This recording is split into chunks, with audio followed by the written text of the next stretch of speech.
Maria hadn't seen him in 10 years. 10 years since she'd left the Kong household in Seoul. 10 years since she'd helped raise the boy who'd lost his mother too young. 10 years since she'd walked away to start her own life. But now, standing in her small cafe in Johannesburg, she was looking at a ghost. Except this ghost wore a $10,000 suit and carried himself like he owned the world. Maria. His voice was deeper and familiar than she remembered. He was taller. Broader. A man where there'd once been a grieving teenager. Kang Min-jun. Her throat went dry. What are you doing here? I came to find you. Why? He stepped closer. Close enough that she could smell expensive cologne. See the intensity in his eyes. Because I've spent 10 years trying to forget you. 10 years telling myself what I felt was wrong. That you were my caregiver. That you were older. That I was confused. Min-jun. I'm 28 years old now, Maria. I run my father's company. I'm not a child anymore. And I'm done lying to myself about what I want. Her heart hammered. What do you want? You.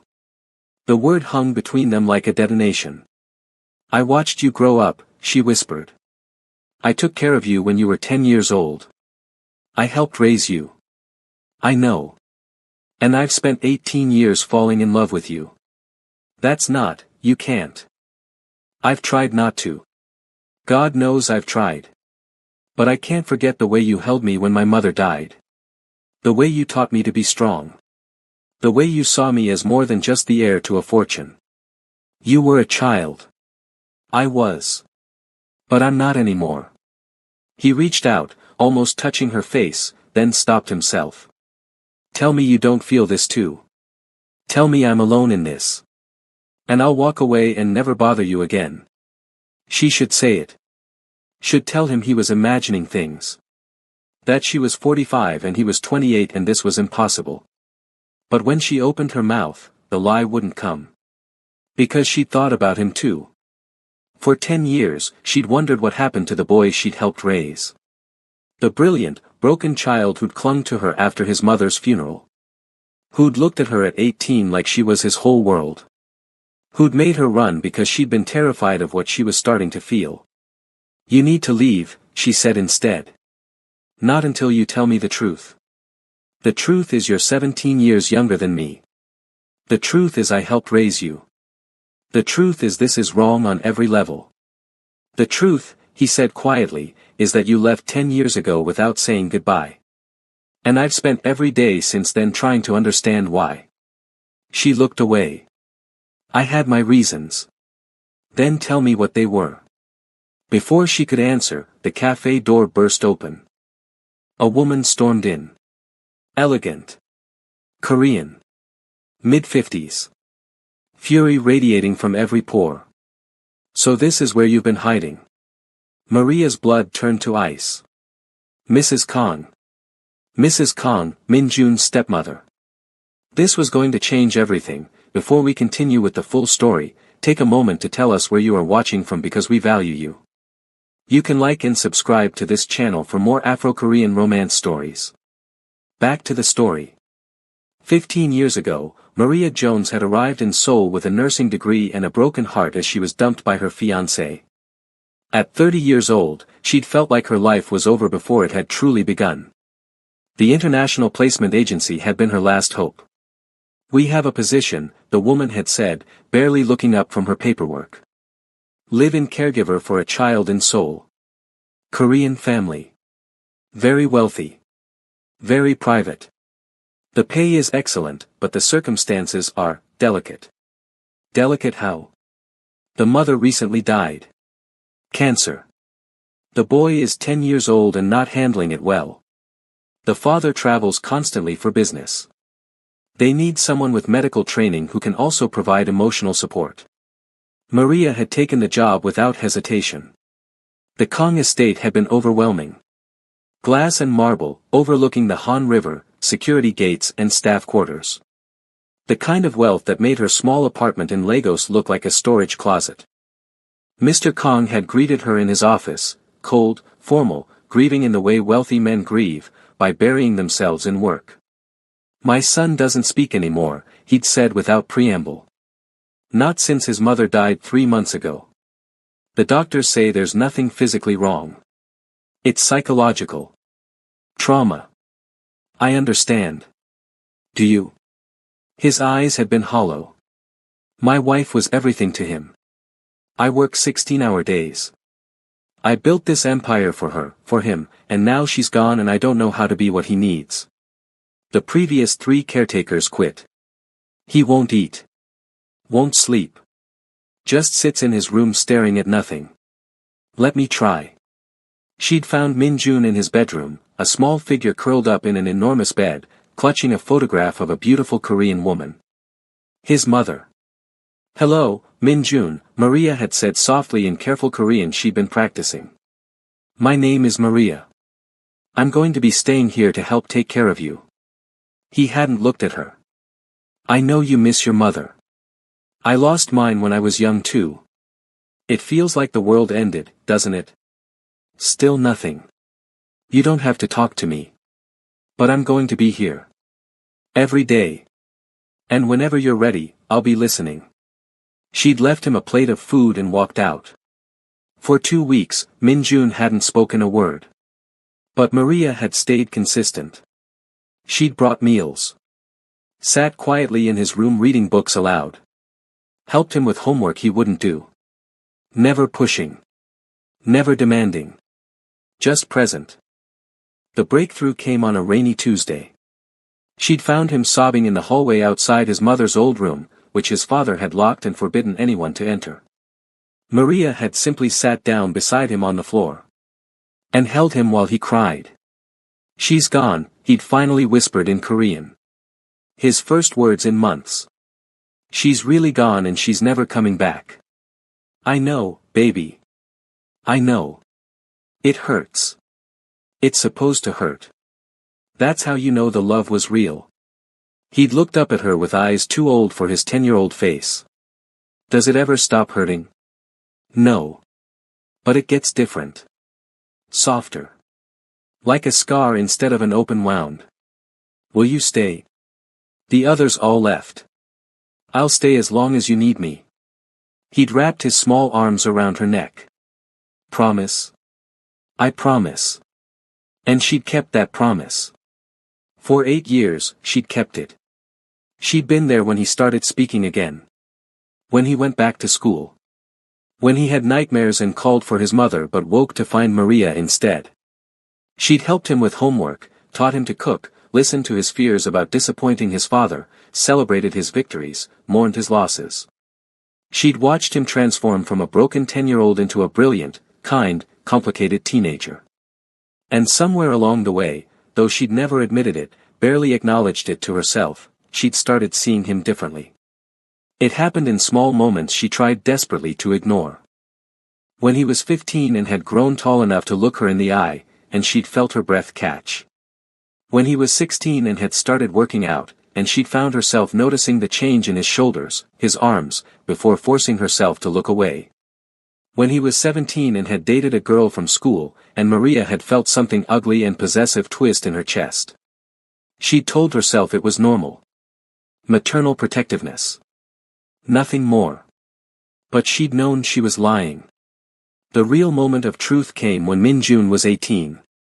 They'd been in the kitchen. She'd been cooking dinner. He'd been studying for university entrance exams. Maria? Do you ever think about leaving? Her hands had stilled over the vegetables she was chopping. Why would you ask that? Because I'm 18 now. I'm going to university. I don't need a caretaker anymore. Something in her chest had tightened. Do you want me to leave? No. The word had come out fierce. Never. Then I'll stay as long as you want me here. He'd stood. Walked over to where she was standing. Close enough that she could smell his cologne. When had he started wearing cologne? What if I want you here forever? Min-jun. What if I don't want you as my caretaker anymore? Her heart had started racing. Then what would you want? I think you know. And she had known. She'd seen it building for the last year. The way he looked at her when he thought she wasn't watching. The way he found excuses to be near her. The way his hand would linger when he passed her something. "You're 18 years old," she'd said carefully. "You're about to start university. You're going to meet so many people. I don't want to meet other people. I want you. I helped raise you. I've been your caretaker since you were 10. I know. You're confused. You're associating care with. I'm not confused." He'd stepped closer. "I've known how I felt since I was 16. I've spent 2 years trying to talk myself out of it. Trying to convince myself it would go away. It hasn't. It won't. Min-jun, this is inappropriate. I'm 38. You're 18. I'm supposed to be taking care of you, not. Not what? Not loving me back." The words had hung in the air like an accusation. "I don't. Don't lie. Please. I've seen the way you look at me sometimes. The way you turn away like you're ashamed. The way your breath catches when I get too close." Maria had felt her world tilting. Even if that were true, and I'm not saying it is, it doesn't matter. This can't happen. You're too young. I watched you grow up. Society would. I don't care about society. Your father would fire me. Possibly have me arrested. Then we'll wait. Until I'm older. Until I've finished university. Until no one can say I'm too young or you took advantage. And what if in that time you meet someone else? Someone appropriate? I won't. You can't know that. Yes, I can. Because I've spent 8 years with you, Maria. I know how you take your coffee. I know you cry during sad movies but pretend you don't. I know you send half your salary to your family in Lagos. I know you hum when you cook and you're terrified of spiders and you think you're not beautiful but you're the most beautiful woman I've ever seen. Tears had burned her eyes. You think you know me because you're 18 and I'm the only woman who's been constant in your life since your mother died. But that's not love, Min-jun. That's trauma bonding. Don't. His voice had gone hard. Don't reduce what I feel to psychology terms. I know what this is. And I think you do too. What I know is that I helped raise you. That makes anything between us wrong. Why? Because I was the adult. I had power over you. You still do. You always will. And I don't care. I want you anyway. Min-jun. He'd kissed her. Just once. Soft and brief and devastating. When he pulled back, there were tears on his face. Tell me you didn't feel that. But she had felt it. She'd felt everything. And that's why she packed her bags that night and left before sunrise. No goodbye. No explanation. No forwarding address.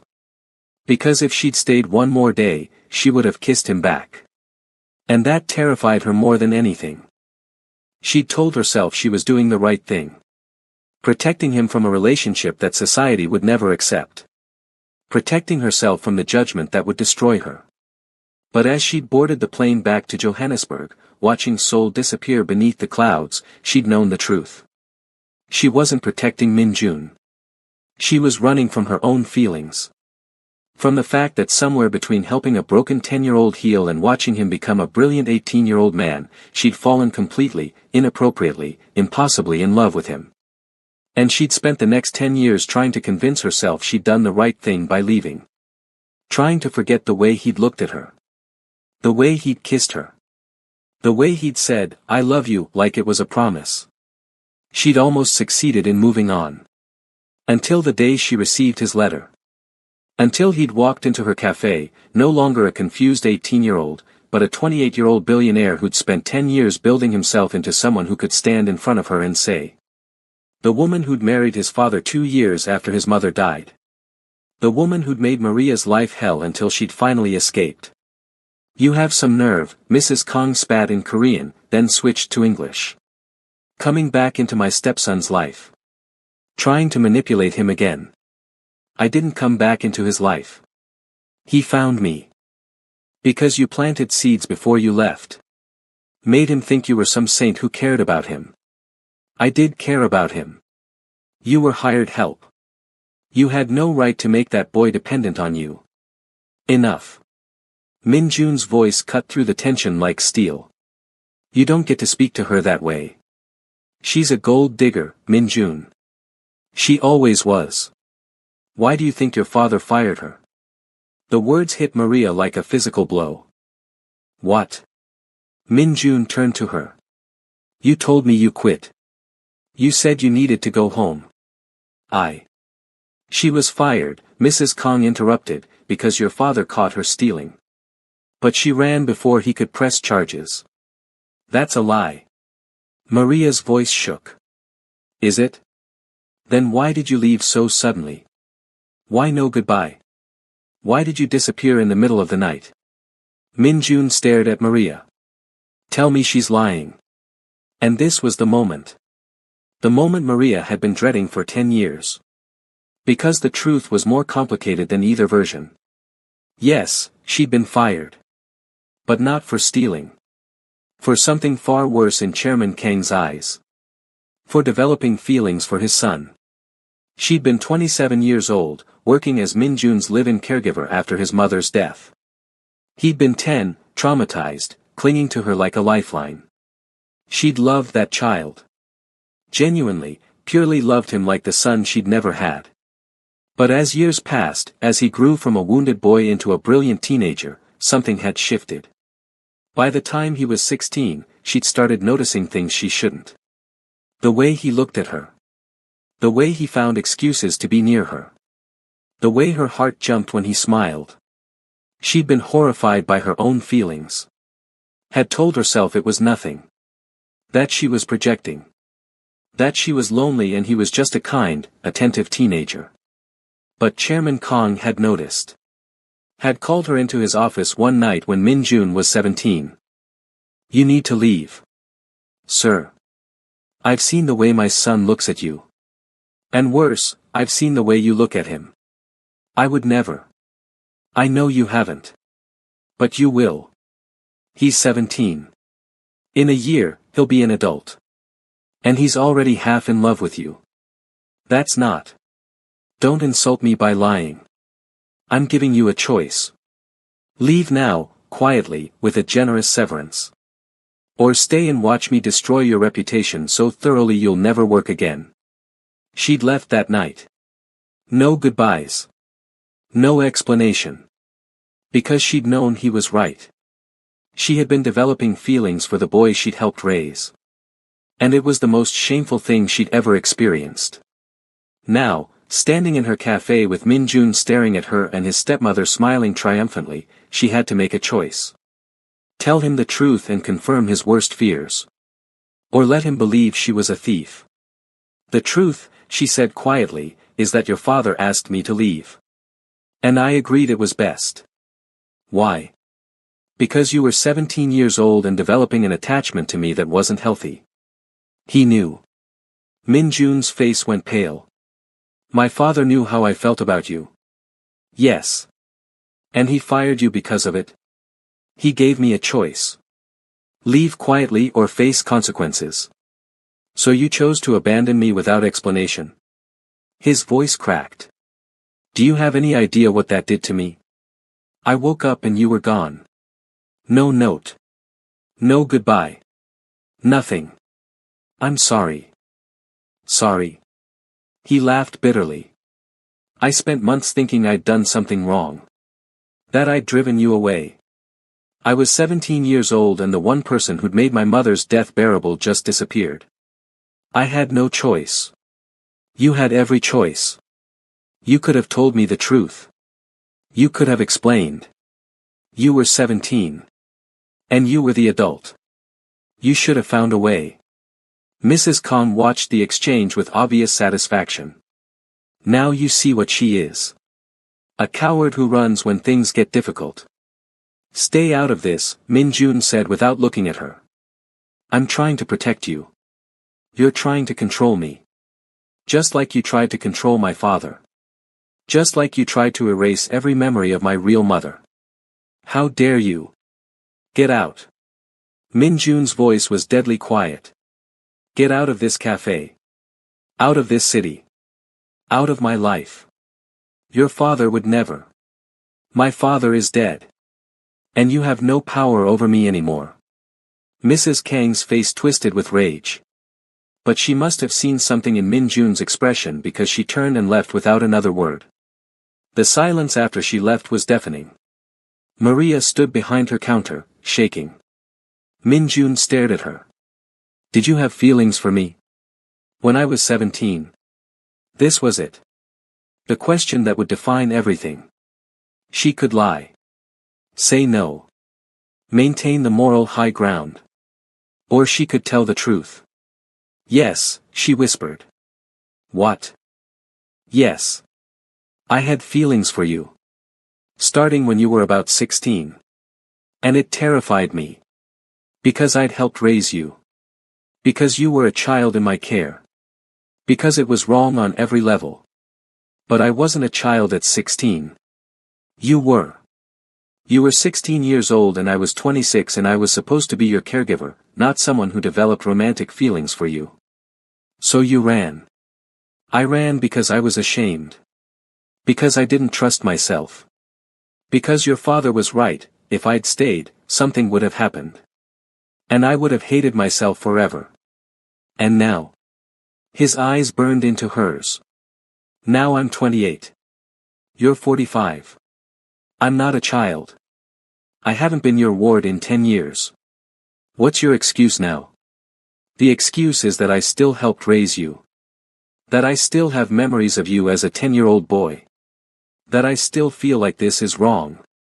Why? Because society says. I don't care what society says. Because I watched you grow up. And I watched you become the woman I love. What difference does it make?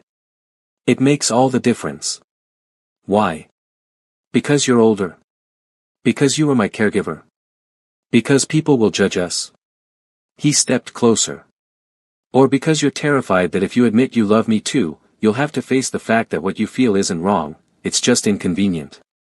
Min Jun. Tell me you don't love me. Look me in the eye and tell me that in 10 years, you never once thought about me. That you never wondered what happened to me. That you don't feel anything when you look at me now. She couldn't. God help her, she couldn't. I can't do this, she whispered instead. Can't or won't? Both. Then I'll make it easy for you. He pulled out his phone. Showed her a photo. A young woman. Beautiful. Korean. Maybe 25 years old. This is Park Ji-hee. My father's business partner's daughter.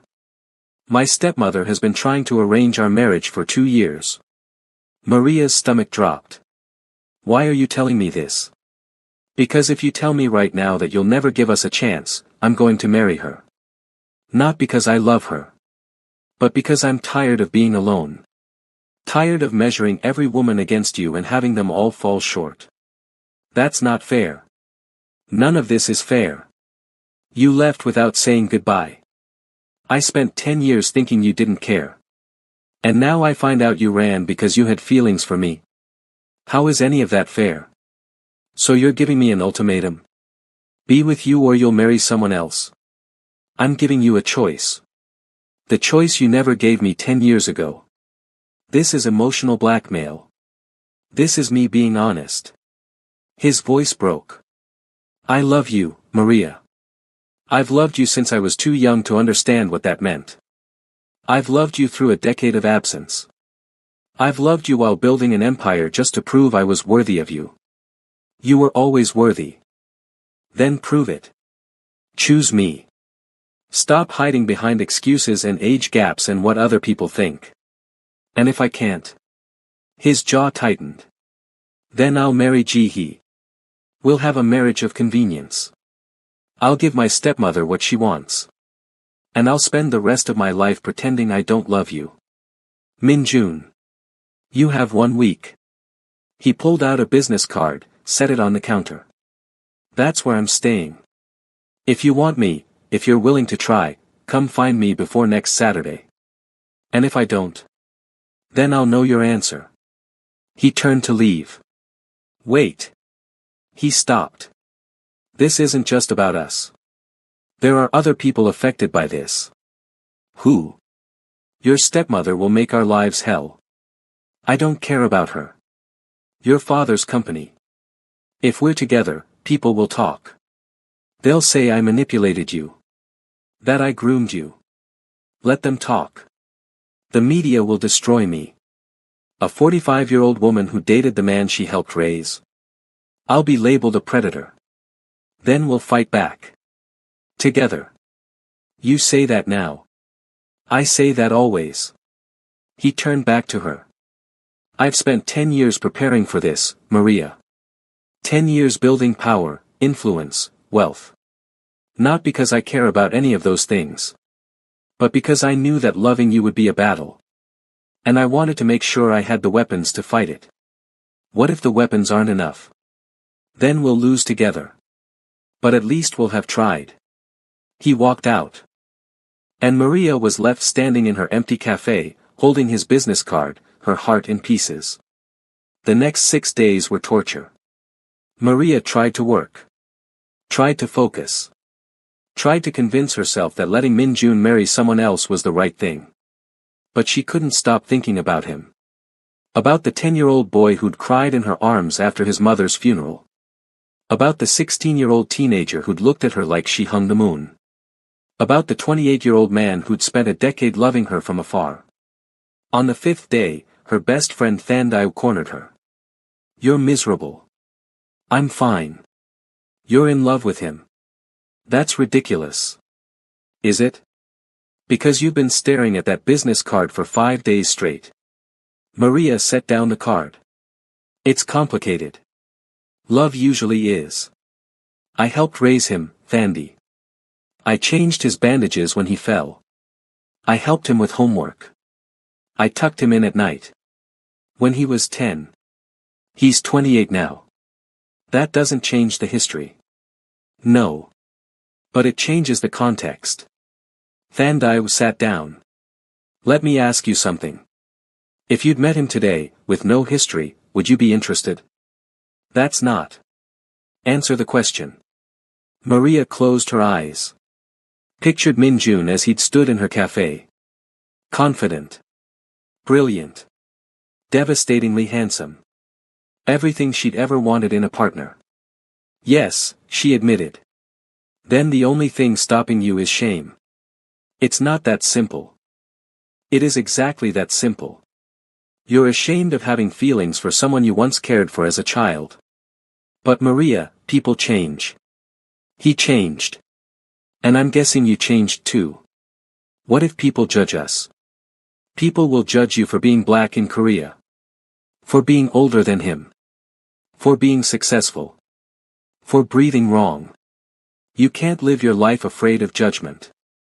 What if he realizes he doesn't really love me?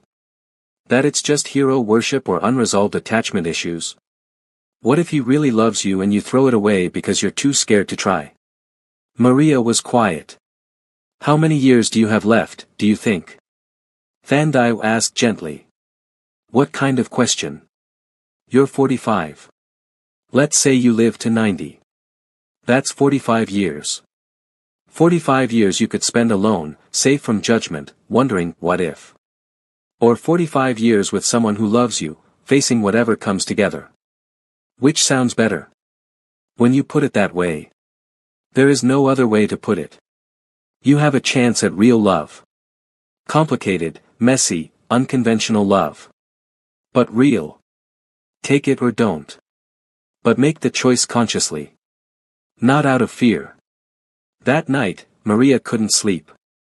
She thought about Min Jun marrying Park Ji-hee. Thought about him spending his life pretending. Thought about herself, alone in her cafe, growing old with regrets instead of memories. On Saturday morning, she made her decision. She put on her best dress. Did her makeup with shaking hands. And drove to the address on his business card. An upscale hotel in Santon. She was directed to the penthouse suite. Her heart hammered as she knocked. The door opened. But it wasn't Min Jun. It was his stepmother. Well, well. Mrs. Kong smiled coldly. I was wondering if you'd show up. Where's Min Jun? Getting married. The wedding started 20 minutes ago. Maria's world tilted. What? He waited 6 days. You didn't come. So this morning, he called Ji-hee and told her he was ready. They're at the courthouse right now. No. He said I had until today. Until Saturday. It is Saturday. But you're too late. Mrs. Kang's smile widened. He's marrying a woman his own age. Someone appropriate. Someone who didn't change his diapers. I never. Close enough. You were his caregiver. His surrogate mother. And you should have stayed in that role instead of letting him develop this sick obsession. It's not sick. It absolutely is. And now, thankfully, it's over. He's marrying Ji-hee. You can go back to your little cafe and your mediocre life and forget you ever knew him. Maria stared at her. At the triumph in her eyes. And realized something. You're lying. Mrs. Kong blinked. Excuse me. Min Jun wouldn't get married without telling me. He'd at least send a message. Let me know. Why would he? You rejected him. No. I didn't show up by Friday. But he said Saturday. And it's Saturday morning. The day isn't over. Something flickered in Mrs. Kang's expression. You're lying, Maria repeated, more certain now. You're here to intercept me. To make me think I'm too late so I'll give up and leave. That's absurd. Then call him. Right now. Prove he's at a courthouse getting married. Mrs. Kang's jaw tightened. You can't. Because he's not. Maria pushed past her into the suite. Min Jun. He's not here. Min Jae-yuen. A door opened. And there he was. Wearing a suit. Looking exhausted. Like he hadn't slept in days. Maria. Your stepmother told me you were getting married. She what? Min Jun's eyes cut to Mrs. Kong. You need to leave. Now. I was trying to protect you. By lying. By intercepting the woman I love. His voice went cold. I told you yesterday that if you interfered again, I'd cut you off completely. I meant it. You have 1 hour to be out of this hotel. Out of this city. And out of my life. Your father would never. My father is dead. And I'm done letting you use his memory to control me. He pulled out his phone. Security. I need someone removed from my suite. Immediately. 2 security guards appeared within minutes. Mrs. Kong left, still protesting, still threatening. The door closed. And Maria and Min Jun were alone. I'm sorry, she said immediately. I should have come sooner. I was scared and overthinking Anne. You came. What? You came. That's all that matters. He crossed to her. I wasn't getting married. I would never marry someone else. That was a bluff to make you realize what losing me would feel like. It worked. The thought of you with someone else made me want to die. Good. Because that's how I've felt for 10 years. She laughed through tears. This is insane. Probably. People are going to judge us. Definitely. Your stepmother is going to make our lives hell. She can try. She won't succeed. I'm 17 years older than you. I know math. I helped raise you. I know history. This is going to be the hardest thing either of us have ever done. I know. He cupped her face. But I've loved you for 18 years. I can handle hard. What if I can't? Then I'll be strong enough for both of us until you can. His thumb brushed her cheek. I'm not asking you to be perfect, Maria. I'm asking you to try. I don't know how to do this. Neither do I. We'll figure it out together. She looked into his eyes. Saw nothing but certainty. And made her choice. She kissed him. Poured 10 years of running, 10 years of regret, 10 years of secret longing into it. He kissed her back like she was oxygen. Like she was home. Like she was everything. When they broke apart, both breathing hard, he whispered, "Stay with me." For how long? Forever, if you'll let me. Forever is a long time. Not long enough. She laughed. You're 28.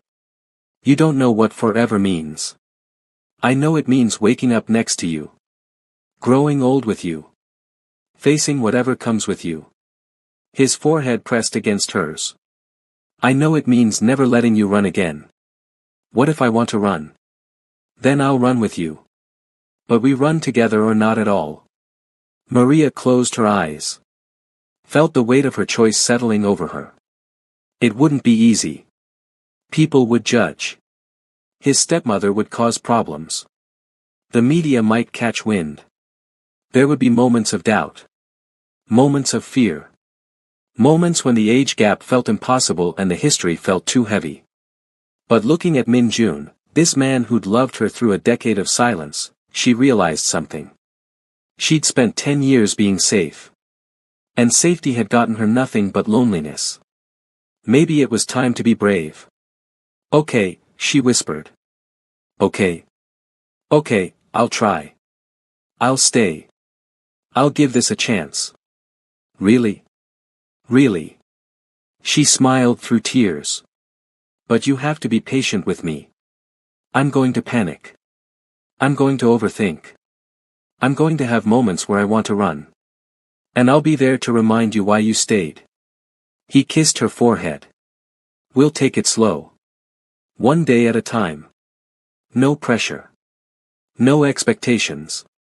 Just us, figuring it out together. That sounds. The door burst open.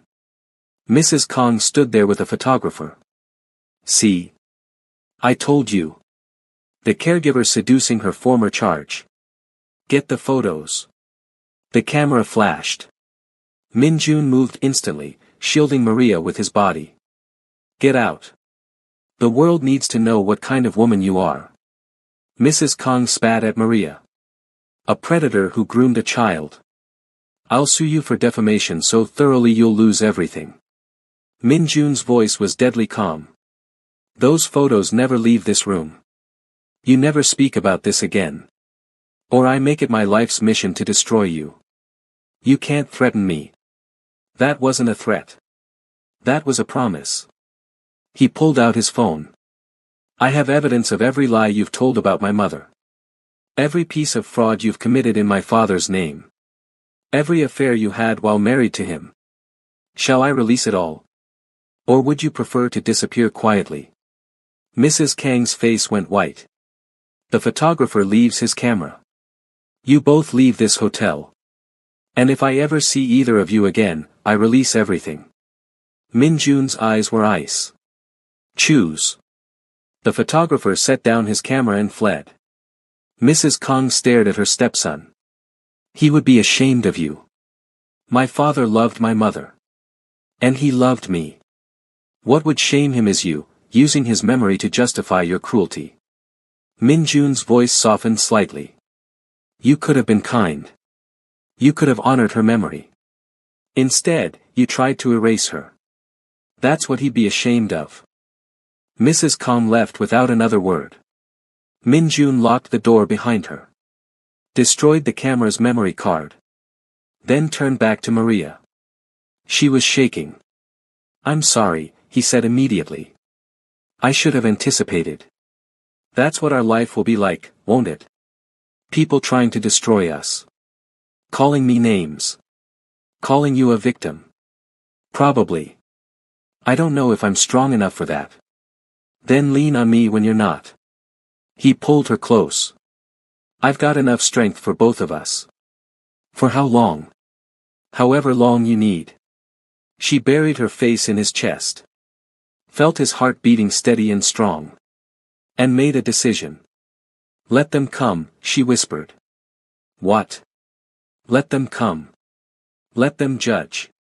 Let them take photos and write stories and call us names. She looked up at him. I'm tired of running. I'm tired of being ashamed. I love you. And I'm done apologizing for it. His eyes widened. You love me. I've loved you since you were 16 years old and I've hated myself for it. But I'm done hating. She cupped his face. You're right.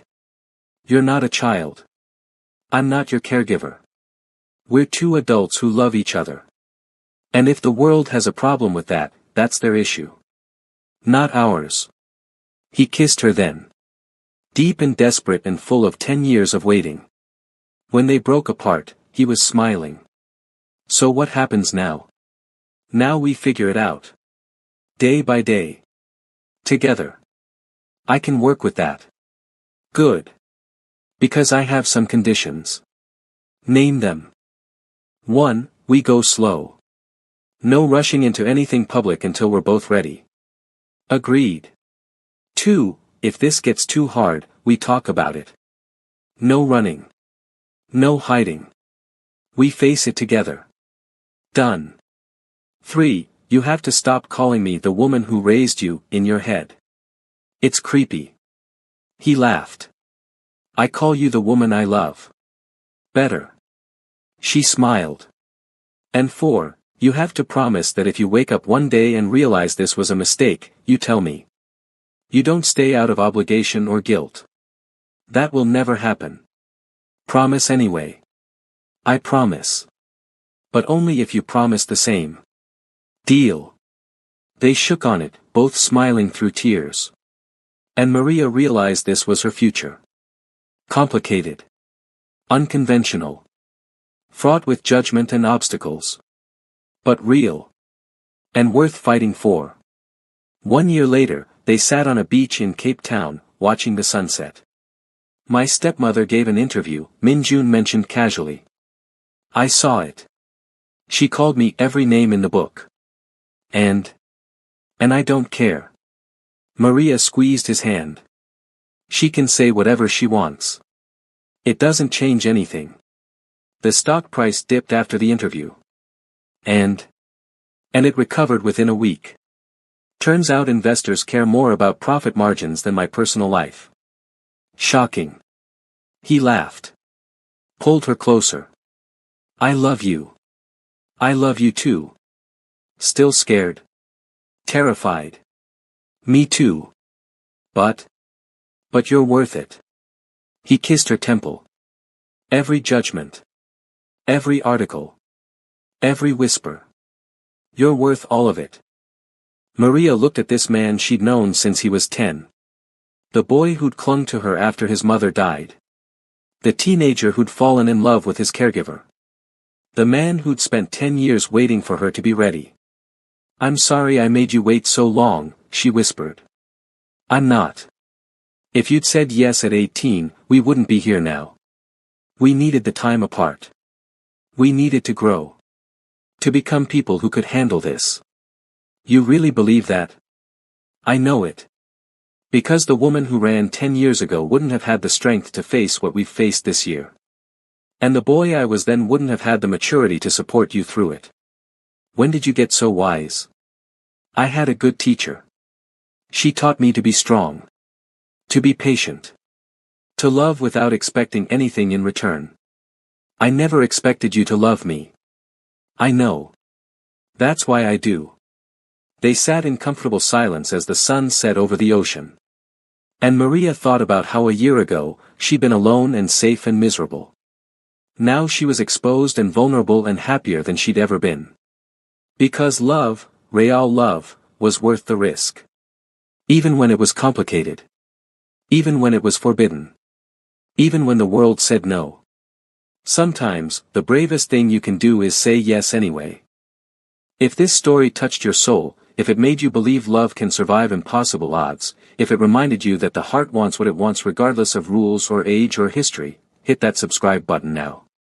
Share this with someone who needs to hear that love doesn't follow society's timeline.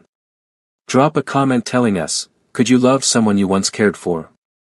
Is there an age gap too big to overcome? Should she have run or stayed? Because your voice matters and these conversations matter. And if you watched till the end, if you felt every moment of Maria's fear and Minjun's devotion and their struggle to choose love over safety, thank you. Thank you for believing that complicated love is still love. Thank you for understanding that sometimes the most forbidden relationships are the most real. Whether you're the older person afraid to accept love, the younger person waiting patiently, or someone watching from the sidelines wondering if true love really exists, it does. And it's messy and complicated and worth every second of the fight. See you in the next story, and until then, love bravely, choose honestly, and never let fear steal your chance at happiness.